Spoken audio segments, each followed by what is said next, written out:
fantôme de Canterville de Oscar Wilde. Nouvel îlot idéaliste.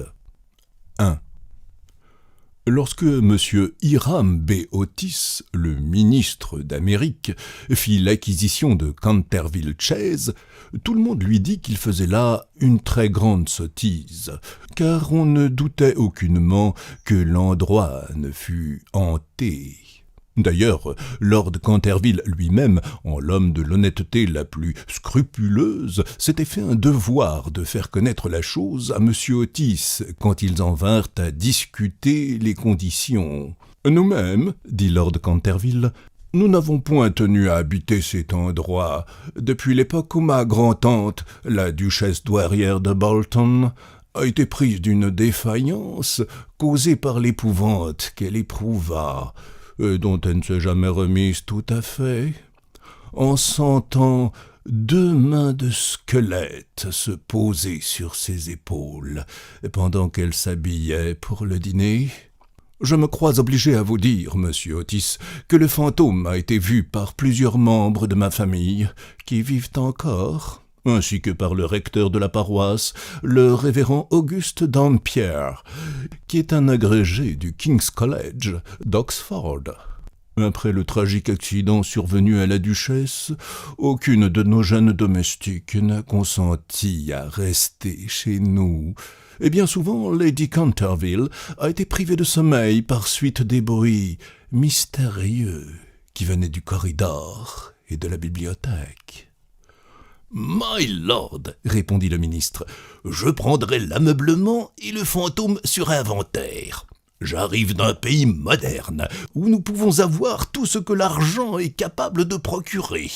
Et avec nos jeunes et délurés gaillards, qui font les 100 coups dans le vieux monde, qui enlèvent vos meilleurs acteurs, vos meilleurs prima donna, je suis sûr que s'il y avait encore un vrai fantôme en Europe, nous aurions bientôt fait de nous l'offrir pour le mettre dans un de nos musées publics ou pour le promener sur les grandes routes comme un phénomène. »« Le fantôme existe, je le crains, » dit Lord Canterville en souriant, « bien qu'il ait tenu bon contre les offres de vos entreprenants impresarios. » Voilà plus de 3 siècles qu'il est connu.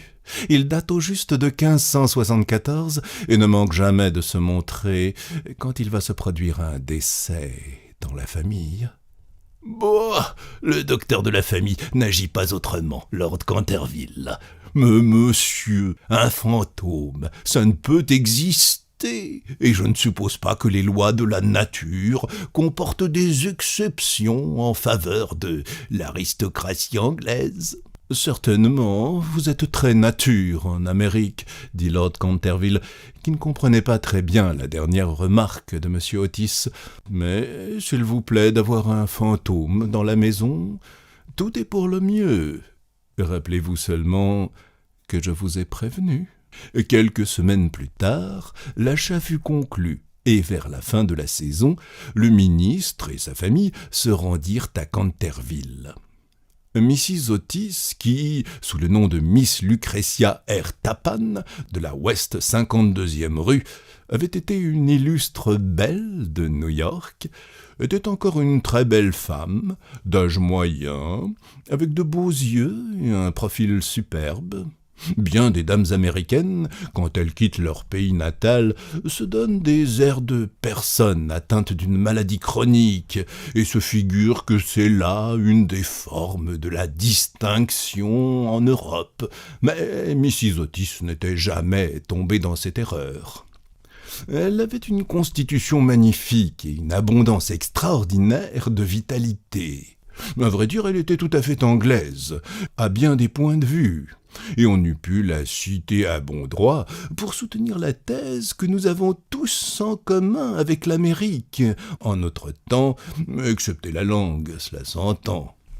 Son fils aîné, baptisé Washington par ses parents, dans un moment de patriotisme qu'il ne cessait de déplorer, était un jeune homme blond, assez bien tourné, qui s'était posé en candidat pour la diplomatie en conduisant le cotillon au casino de Newport pendant 3 saisons de suite. Et même à Londres, il passait pour un danseur hors ligne. Ses seules faiblesses étaient les gardénias et la pairie. Mais cela près, il était parfaitement sensé. Miss Virginia E. Otis était une fillette de 15 ans, svelte et gracieuse comme un faon, avec un bel air de libre allure dans ses grands yeux bleus. C'était une Amazone remarquable, et elle avait fait un jour sur son poney, avec le vieux Lord Bilton, parcourant 2 fois tout le circuit du parc, et gagnant d'1 longueur et demie juste en face de la statue d'Achille, ce qui avait provoqué un délirant enthousiasme chez le jeune duc de Cheshire, si bien qu'il lui proposa séance tenante de l'épouser, et que ses tuteurs durent l'expédier le soir même à Eton, tout inondé de larmes. Après Virginia, il y avait les jumeaux, connus d'ordinaire sous le nom d'Étoile et Bande, parce qu'on les prenait sans cesse à les arborer. C'étaient de charmants enfants, et avec le digne ministre, les seuls vrais républicains de la famille. Comme Canterville Chase est à 7 miles d'Ascot, la gare la plus proche, M. Otis avait télégraphié qu'on vint les prendre en voiture découverte, et on se mit en route dans des dispositions fort gaies. C'était par une charmante soirée de juillet, où l'air était tout embaumé de la senteur des pins. De temps à autre, on entendait un ramier roucoulant de sa plus douce voix, ou bien on entrevoyait, dans l'épaisseur et le froufrou de la fougère, le plastron d'or bruni de quelques faisans. De petits écureuils les épiaient du haut des hêtres sur leur passage, des lapins détalés à travers les fourrés ou par-dessus les tertres mousseux en dressant leur queue blanche. Néanmoins, dès qu'on entra dans l'avenue de Canterville Chase, le ciel se couvrit soudain de nuages. Un silence singulier sembla gagner toute l'atmosphère. Un grand vol de corneilles passa sans bruit au-dessus de leur tête, et avant qu'on fût arrivé à la maison, quelques grosses gouttes de pluie étaient tombées. Sur les marches se tenait, pour les recevoir, une vieille femme convenablement mise en robe de soie noire, en bonnet et tablier blanc.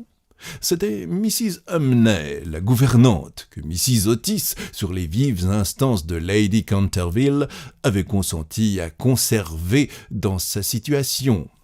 Elle fit une profonde révérence à la famille quand on mit pied à terre, et dit avec un accent bizarre du bon vieux temps: « Je vous souhaite la bienvenue à Canterville Chase. » On la suivit, en traversant un beau hall en style Tudor, jusque dans la bibliothèque, salle longue, vaste, qui se terminait par une vaste fenêtre à vitraux. Le thé les attendait. Ensuite, quand on se fut débarrassé des effets de voyage, on s'assit, on se mit à regarder autour de soi, pendant que Mrs. Humney s'empressait. Tout à coup, le regard de Mrs. Otis tomba sur une tache d'un rouge foncé sur le parquet, juste à côté de la cheminée, et, sans se rendre aucun compte de ses paroles, elle dit à Mrs. Humney: « Je crains qu'on ait répandu quelque chose à cet endroit. »« Oui, madame, » répondit Mrs. Humney à voix basse, « du sang a été répandu à cet endroit. »« C'est affreux !» s'écria Mrs. Otis. « Je ne veux pas de taches de sang dans un salon. Il faut enlever ça tout de suite. » La vieille femme sourit, et de sa même voix basse, mystérieuse, elle répondit: « C'est le sang de Lady Eleanor de Canterville, qui a été tuée en cet endroit même par son propre mari, Sir Simon de Canterville, en 1575. Sir Simon lui survécut 9 ans et disparut soudain dans des circonstances très mystérieuses. Son corps ne fut jamais retrouvé, mais son âme coupable continue à hanter la maison. La tache de sang a été fort admirée des touristes et d'autres personnes, Mais l'enlever, c'est impossible. Tout ça, c'est des bêtises, s'écria Washington Otis. Le produit détachant, le nettoyeur incomparable du champion Pinkerton fera disparaître ça en un clin d'œil. Et, avant que la gouvernante horrifiée eût pu intervenir, il s'était agenouillé et frottait vivement le parquet avec un petit bâton d'une substance qui ressemblait à du cosmétique noir.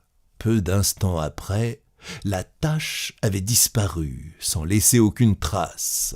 « Je savais bien que le Pinkerton en aurait raison !» s'écria-t-il d'un ton de triomphe, en promenant un regard circulaire sur la famille en admiration. Mais à peine avait-il prononcé ces mots qu'un éclair formidable illumina la pièce sombre et qu'un terrible roulement de tonnerre mit tout le monde debout, excepté Mrs. Umney, qui s'évanouit. « Quel affreux climat !» dit tranquillement le ministre en allumant un long cigare. « Je m'imagine que le pays des aïeux est tellement encombré de population qu'il n'y a pas assez de beau temps pour tout le monde. J'ai toujours été d'avis que ce que les Anglais ont de mieux à faire, c'est d'émigrer. »« Mon cher Hiram, » s'écria Mrs. Otis, « que pouvons-nous faire d'une femme qui s'évanouit ?»« Nous déduirons cela sur ses gages avec la casse, » répondit le ministre. « Après ça, elle ne s'évanouira plus. » Et, en effet, Mrs. Umney ne tarda pas à reprendre ses sens. Toutefois, il était évident qu'elle était bouleversée de fond en comble. Et d'une voix austère, elle avertit Mrs. Otis qu'elle eut à s'attendre à quelque ennui dans la maison.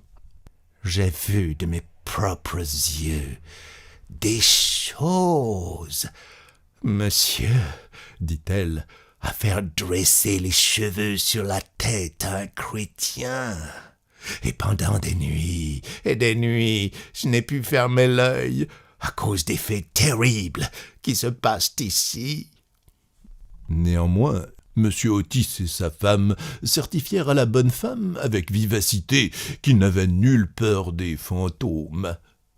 La vieille gouvernante, après avoir appelé la bénédiction de la Providence sur son nouveau maître et sa nouvelle maîtresse, et pris des arrangements pour qu'on augmentât ses gages, rentra chez elle en clopinant. 2. La tempête se déchaîna pendant toute la nuit. Mais il ne se produisit rien de remarquable. Le lendemain, quand on descendit pour déjeuner, on retrouva sur le parquet la terrible tache. « Je ne crois pas que ça soit la faute du nettoyeur sans rival, » dit Washington, « car je l'ai essayé sur toutes sortes de taches. Ça doit être le fantôme. » En conséquence, il effaça la tache par quelques frottements. Le surlendemain, elle avait reparu. Et pourtant, la bibliothèque avait été fermée à clé, et Mrs. Otis avait emporté la clé en haut. Dès lors, la famille commença à s'intéresser à la chose. M. Otis était sur le point de croire qu'il avait été trop dogmatique en niant l'existence des fantômes.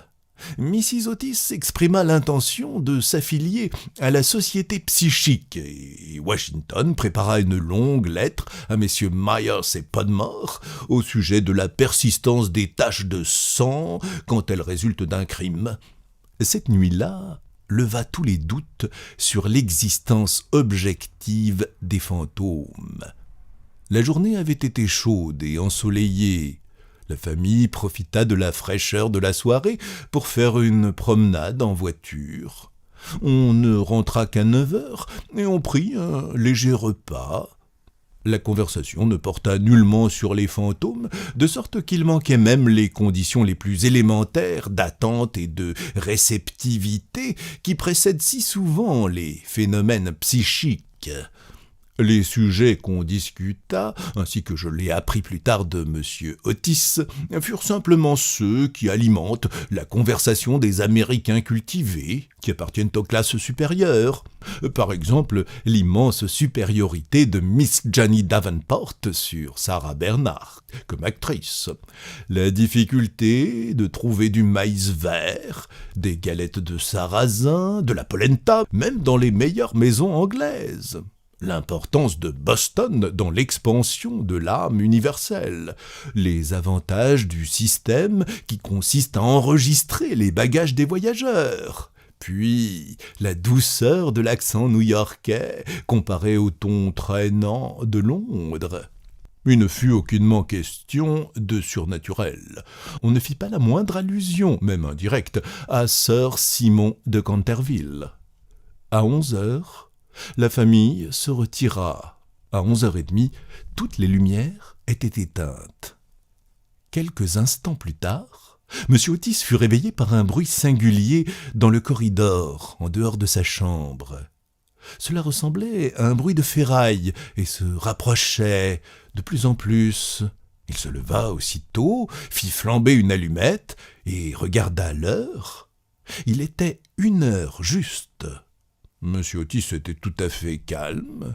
Il se tâta le pouls et ne le trouva pas du tout agité. Le bruit singulier continuait, en même temps que se faisait entendre distinctement un bruit de pas. M. Otis mit ses pantoufles, prit dans son nécessaire de toilette une petite fiole allongée et ouvrit la porte. Il aperçut, juste devant lui, dans le pâle clair de lune, un vieil homme d'aspect terrible. Les yeux paraissaient comme des charbons rouges. Une longue chevelure grise tombait en mèches agglomérées sur ses épaules. Ses vêtements, d'une coupe antique, étaient salis, déchirés. De ses poignets et de ses chevilles pendaient de lourdes chaînes et des entraves rouillées. « Mon cher monsieur, dit M. Otis, permettez-moi de vous prier instamment d'huiler ces chaînes. Je vous ai apporté tout exprès une petite bouteille du graisseur de Tammany Soleil Levant. On dit qu'une seule application est très efficace. Sur l'enveloppe, il y a plusieurs certificats des plus éminents théologiens de chez nous qui en font foi. Je vais la laisser ici pour vous, à côté des bougeoirs. Je me ferai un plaisir de vous en procurer davantage, si vous le désirez. » Sur ces mots, le ministre des États-Unis posa la fiole sur une table de marbre, ferma la porte et se remit au lit. Pendant quelques instants, le fantôme de Canterville resta immobile d'indignation. Puis, lançant rageusement la fiole sur le parquet ciré, il s'enfuit à travers le corridor, en poussant des grondements caverneux et émettant une singulière lueur verte. Néanmoins, comme il arrivait au grand escalier de chêne, une porte s'ouvrit soudain. 2 petites silhouettes drapées de blanc se montrèrent, et un lourd oreiller lui frôla la tête. Évidemment, il n'y avait pas de temps à perdre. Aussi, utilisant comme moyen de fuite la 4e dimension de l'espace, il s'évanouit à travers le badigeon et la maison reprit sa tranquillité. Parvenu dans un petit réduit secret de l'aile gauche, il s'adossa à un rayon de lune pour reprendre haleine et se mit à réfléchir pour se rendre compte de sa situation. Jamais, dans une brillante carrière qui avait duré 300 ans de suite, il n'avait été insulté aussi grossièrement. Il se rappela la duchesse douairière, qu'il avait jetée dans une crise d'épouvante pendant qu'elle se contemplait, couverte de dentelles et de diamants, devant la glace. Les 4 bonnes qu'il avait affolées en des convulsions hystériques, rien qu'en leur faisant des grimaces entre les rideaux d'une des chambres d'amis. Le recteur de la paroisse, dont il avait soufflé la bougie pendant qu'il revenait de la bibliothèque à une heure avancée et qui depuis était devenu un client assidu de Sir William Gull et un martyr de tous les genres de désordre nerveux. La vieille madame de Trémouillac, qui, se réveillant de bonne heure, avait vu, dans le fauteuil près du feu, un squelette occupé à lire le journal qu'elle rédigeait, et avait été condamnée à garder le lit pendant 6 mois par une attaque de fièvre cérébrale. Une fois remise, elle s'était réconciliée avec l'Église et avait rompu toute relation avec ce sceptique avéré, Monsieur de Voltaire.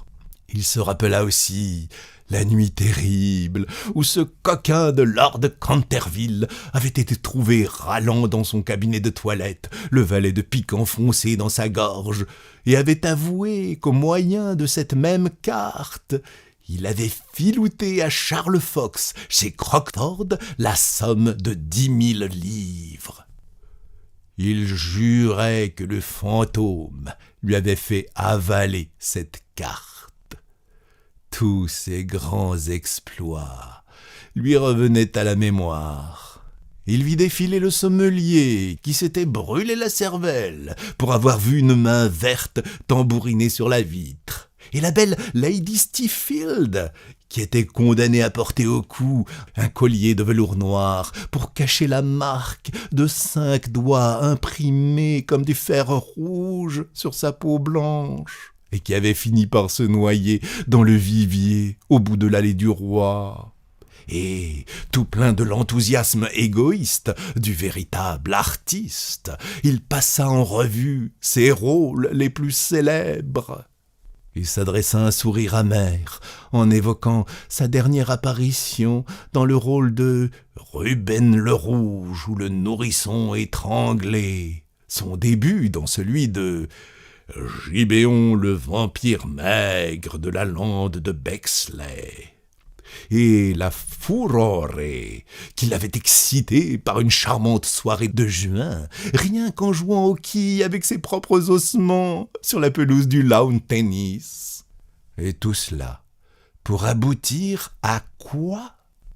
De misérables Américains modernes venaient lui offrir le graisseur à la marque du soleil levant, et ils lui jetaient des oreillers à la tête.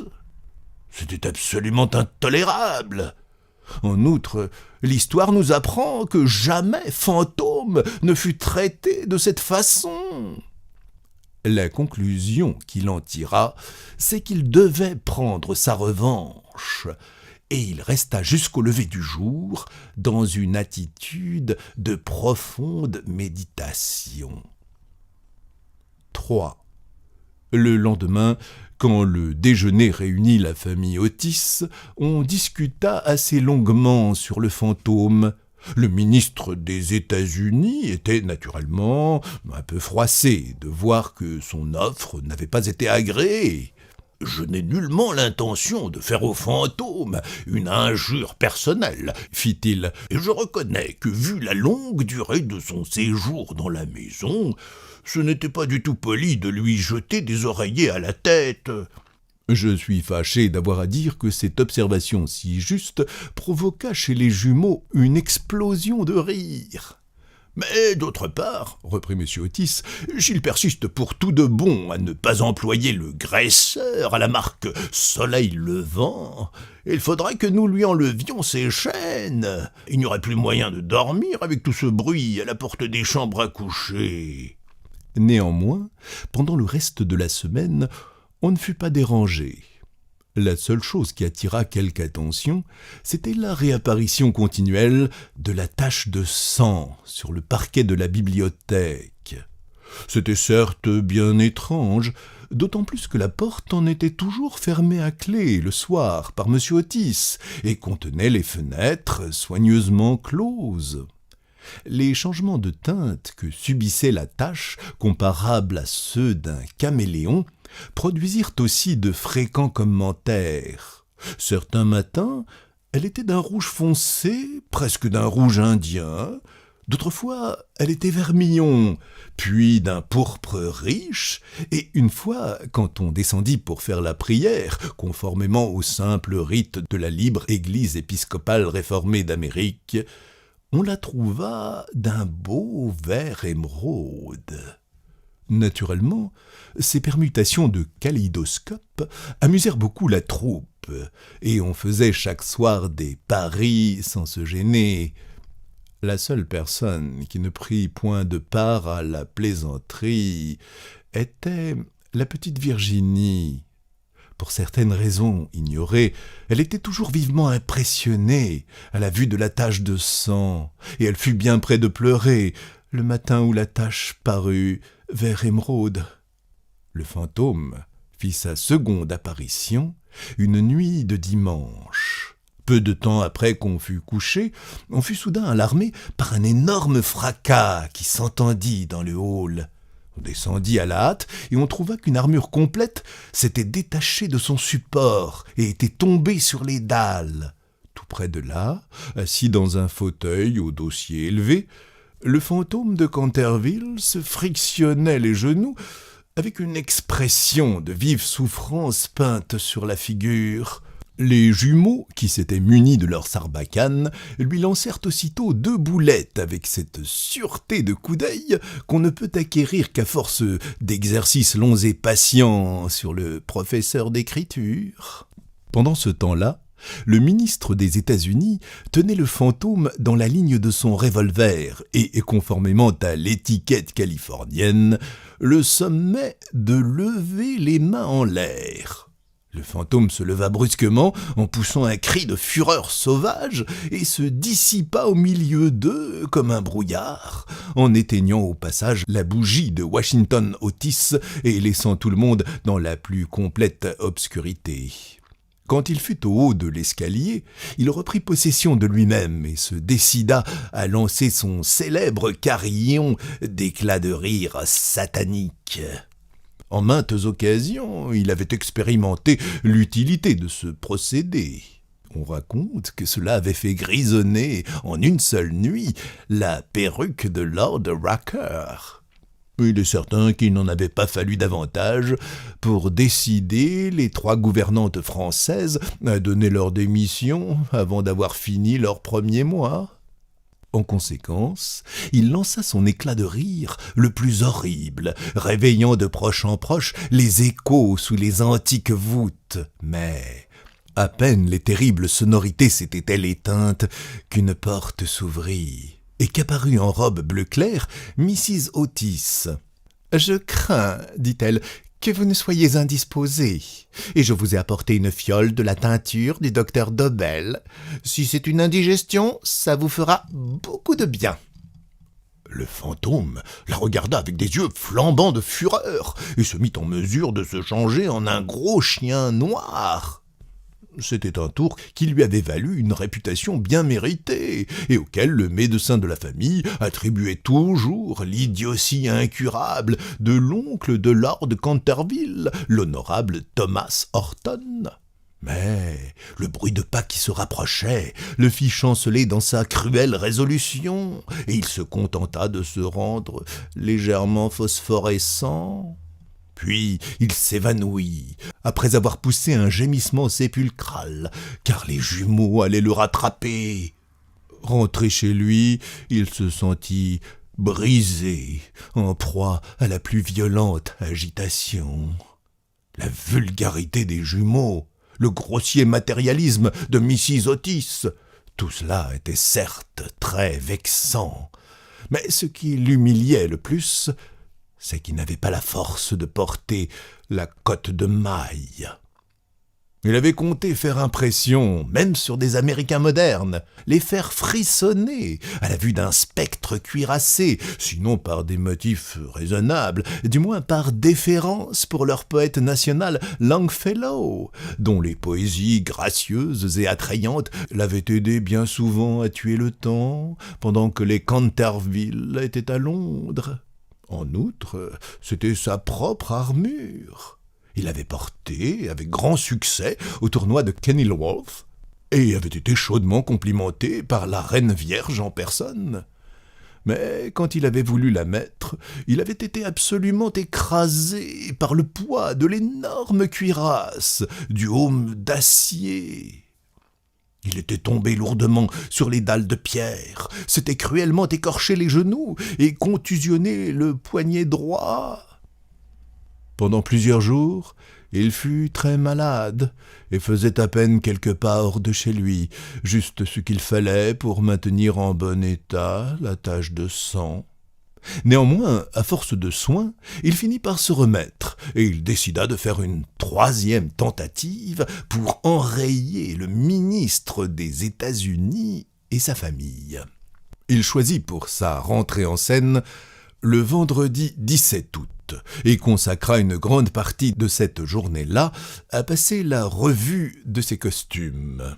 Son choix se fixa, enfin, sur un chapeau à bord relevé d'un côté et rabattu de l'autre, avec une plume rouge, un linceul effiloché aux manches et au collet, enfin un poignard rouillé. Vers le soir, un violent orage de pluie éclata. Le vent était si fort qu'il secouait et faisait battre portes et fenêtres dans la vieille maison. Bref, c'était bien le temps qu'il lui fallait. Voici ce qu'il comptait faire.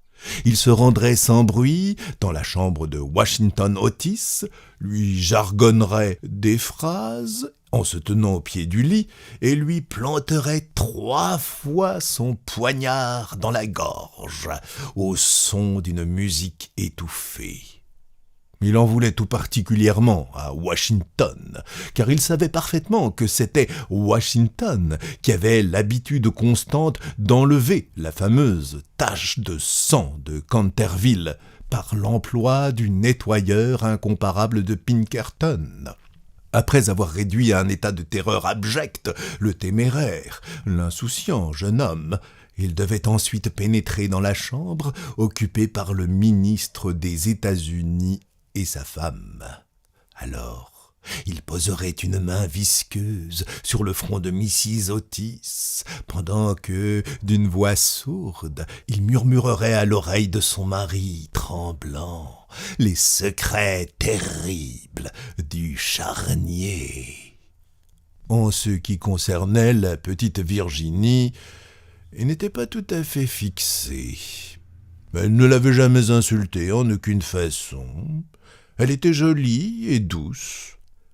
Quelques grognements sourds partant de l'armoire, cela lui semblait plus que suffisant. Et si ce n'était pas assez pour la réveiller, il irait jusqu'à tirailler la courte pointe avec ses doigts secoués par la paralysie.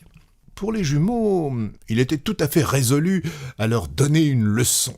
La première chose à faire, certes, serait de s'asseoir sur leur poitrine, de façon à produire la sensation étouffante du cauchemar.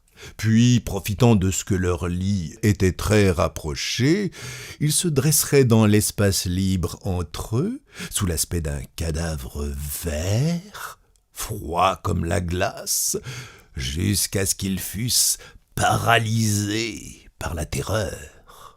Ensuite, jetant brusquement son suaire, il ferait à 4 pattes le tour de la pièce, en squelette blanchi par le temps, avec un œil roulant dans l'orbite, jouant aussi le Daniel le Muet ou le squelette du suicidé, rôle dans lequel il avait en maintes occasions produit un grand effet. Il s'y jugeait aussi bon que dans son autre rôle, Martin le Maniaque ou le Mystère Masqué. À 10h30, il entendit la famille qui montait se coucher. Pendant quelques instants, il fut inquiété par les tumultueux éclats de rire des jumeaux qui, évidemment, avec leur folle gaieté d'écoliers, s'amusaient avant de se mettre au lit. Mais à 11h15, tout était redevenu silencieux. Et quand sonna minuit, il se mit en marche. La chouette se heurtait contre les vitres de la fenêtre. Le corbeau croissait dans le creux d'un vieil if, et le vent gémissait en errant autour de la maison comme une âme en peine. Mais la famille Otis dormait, sans se douter aucunement du sort qui l'attendait. Il percevait distinctement les ronflements réguliers du ministre des États-Unis par-dessus le bruit de la pluie et de l'orage. Il se glissa furtivement à travers le badigeon.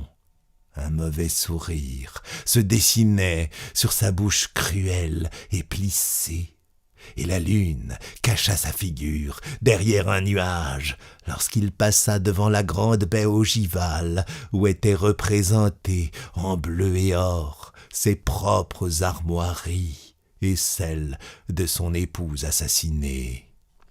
Il allait toujours, glissait comme une ombre funeste, qui semblait faire reculer d'horreur les ténèbres elles-mêmes sur son passage. Une fois, il crut entendre quelqu'un qui appelait. Il s'arrêta, mais ce n'était qu'un chien qui aboyait dans la ferme rouge. Il se remit en marche, en marmottant d'étranges jurons du XVIe siècle et brandissant de temps à autre le poignard rouillé dans la brise de minuit. Enfin, il arriva à l'angle du passage qui conduisait à la chambre de l'infortuné Washington. Il y fit une courte pause. Le vent agitait autour de sa tête ses longues mèches grises, contournait en plis grotesques et fantastiques l'horreur indicible du suaire de cadavre. Alors, la pendule sonna le quart. Il comprit que le moment était venu. Il s'adressa un ricanement et tourna l'angle. Mais à peine avait-il fait ce pas qu'il recula en poussant un pitoyable gémissement de terreur, en cachant sa face blême dans ses longues mains osseuses. Juste en face de lui se tenait un horrible spectre, immobile comme une statue, monstrueux comme le rêve d'un fou. La tête du spectre était chauve et luisante, la face ronde, potelée et blanche. Un rire hideux semblait en avoir tordu les traits en une grimace éternelle. Par les yeux sortait à flot une lumière rouge écarlate. La bouche avait l'air d'un vaste puits de feu, et un vêtement hideux, comme celui de Simon lui-même, drapait de sa neige silencieuse la forme titanique. Sur la poitrine était fixé un placard portant une inscription en caractères étranges, antiques. C'était peut-être un écriteau d'infamie où étaient inscrits des forfaits affreux, une terrible liste de crimes. Enfin, dans sa main droite, il tenait un cimeterre d'acier étincelant. Comme il n'avait jamais vu de fantôme jusqu'à ce jour, il éprouva naturellement une terrible frayeur. Et, après avoir vite jeté un second regard sur l'affreux fantôme, il regagna sa chambre à grands pas, en trébuchant dans le linceul dont il était enveloppé. Il parcourut le corridor en courant, et finit par laisser tomber le poignard rouillé dans les bottes à l'écuyère du ministre, où le lendemain le maître d'hôtel le retrouva. Une fois rentré dans l'asile de son retrait, il se laissa tomber sur un petit lit de sangle et se cacha la figure sous les draps. Mais, au bout d'un moment, le courage indomptable des Canterville d'autrefois se réveilla en lui, et il prit la résolution d'aller parler à l'autre fantôme dès qu'il ferait jour. En conséquence, dès que l'aube eut argenté de son contact les collines, il retourna à l'endroit où il avait aperçu pour la première fois le hideux fantôme. Il se disait qu'après tout, 2 fantômes valaient mieux qu'un seul, et qu'avec l'aide de son nouvel ami, il pourrait se colter victorieusement avec les jumeaux. Mais quand il fut à l'endroit, il se trouva en présence d'un terrible spectacle. Il était évidemment arrivé quelque chose au spectre, car la lumière avait complètement disparu de ses orbites. Le cimeterre étincelant était tombé de sa main, et il se tenait adossé au mur, dans une attitude contrainte et incommode. Simon s'élança en avant et le saisit dans ses bras. Mais quelle fut son horreur!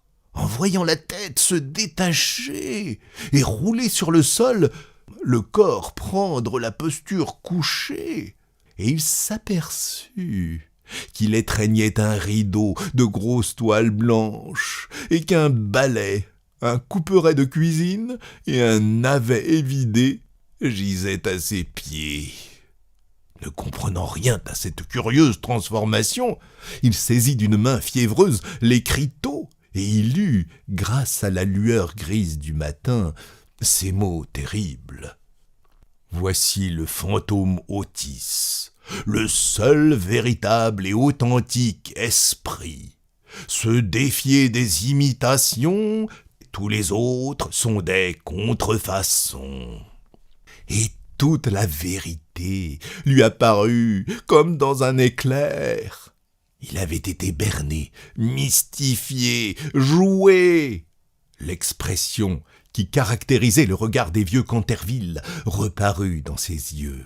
Il serra ses mâchoires édentées, et, levant au-dessus de sa tête ses mains flétries, il jura, conformément à la formule pittoresque de l'école antique, que, quand Chanteclair aurait sonné 2 fois son joyeux appel de corps, des exploits sanglants s'accompliraient, et que le meurtre aux pieds silencieux sortirait de la retraite. Il avait à peine fini d'énoncer ce redoutable serment que, d'une ferme lointaine, au toit de tuiles rouges, partit un chant de coq. Il poussa un rire prolongé, lent, amer, et attendit. Il attendit 1 heure, puis une autre. Mais pour quelque raison mystérieuse, le coq ne chanta pas une autre fois. Enfin, vers 7h30, l'arrivée des bonnes le contraignit à quitter sa terrible faction. Il rentra chez lui, d'un pas fier, en songeant à son vain serment et à son vain projet manqué. Là, il consulta divers ouvrages sur l'ancienne chevalerie, dont la lecture l'intéressait extraordinairement, et il y vit que Chanteclair avait toujours chanté 2 fois, dans les occasions où l'on avait eu recours à ce serment. « Que le diable emporte cet animal de volatile, » murmura-t-il.